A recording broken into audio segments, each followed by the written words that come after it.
Liga Classico, le FC Barcelone corrige le Real Madrid au Santiago Bernabéu, 0-4.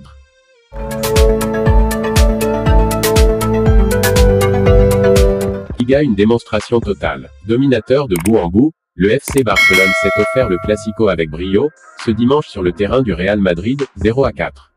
Porté par un doublé de Pierre-Emerick Aubameyang, un but de Ronald Araujo et un autre de Ferran Torres, les Blaugrana ont signé un succès référence et reprennent la 3e place. Les Merengues, eux, accusent un fâcheux coup d'arrêt. Une véritable débâcle. Alors que le FC Barcelone avait perdu les 5 derniers Classicos, toutes compétitions confondues, le Real Madrid s'est fait découper dans les grandes largeurs à Santiago Bernabéu, 0-4. Le choc a été à sens unique, quand la défense des Merengues a été aux abois pendant 90 minutes et tant l'attaque, orpheline de Karim Benzema, touché au mollet, n'a rien produit de très positif. Les Blaugrana ont pu compter sur un immense Pierre-Emerick Aubameyang, auteur d'un doublé et d'une passe décisive, pour signer un 5e succès de rang en Liga. Les revoilà à hauteur de l'Atlético au classement, avec un match en moins et la 2e place de Séville en ligne de mire. Déroute, démonstration, quasi manita, valise. Appelez ça comme vous voulez, mais le FC Barcelone a étrillé le Real Madrid en clôture de la 29e journée du championnat espagnol. On savait les hommes de Xavi revenus à leur meilleure forme. On ne les pensait pas pour autant capables de dominer le leader madrilène sans qu'il n'y ait aucune contestation, qui plus est à l'extérieur. Car, hormis une frappe de Federico Valverde qui a forcé Marc-André Ter Stegen à la parade, 7e, les Merengues n'ont fait que mal défendre pendant une bonne partie du match.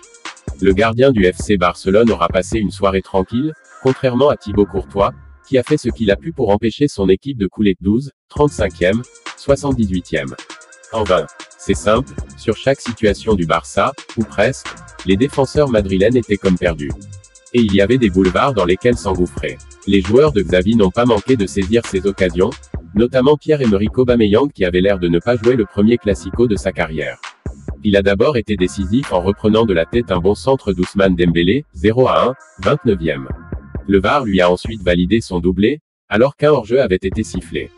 L'attaquant a eu la bonne idée de finir son action, et bien lui en a pris, 0-4, 53e, entre les deux buts du Gabonais. Ronald Araujo avait pris soin de faire le bréac avant la pause, en sautant plus haut que tout le monde sur un cornet signé Dembélé, alors auteur de sa 2e offrande dans ce match, 0-2, 38e. De son côté, Ferran Torres a conclu une action sublime, en héritant d'une talonnade astucieuse d'Aubameyang, encore lui, 0-3, 47e. Dans cette partie, le FC Barcelone a donné l'impression de jouer avec 3 vitesses supplémentaires face à un Real hors du coup et, pire encore, incapable de montrer ne serait-ce qu'un semblant de réaction. C'est peut-être ça le plus inquiétant, finalement. Dans son malheur, le Real Madrid s'en sort bien avec le nul concédé par le FC Séville quelques heures plus tôt. Les Merengues conservent effectivement une avance de 9 points en tête du classement. Ils doivent maintenant espérer que Karim Benzema reviendra vite, puisqu'il est vraiment indispensable dans tous les compartiments du jeu. Pour sa part, le FC Barcelone confirme son excellente forme du moment et a toutes les cartes en main pour finir sur le podium, voire un peu plus si le Real continue à tirer la langue. En tout cas, la greffe Xavi a pris, et Aubameyang, recrue surprise, en est le symbole.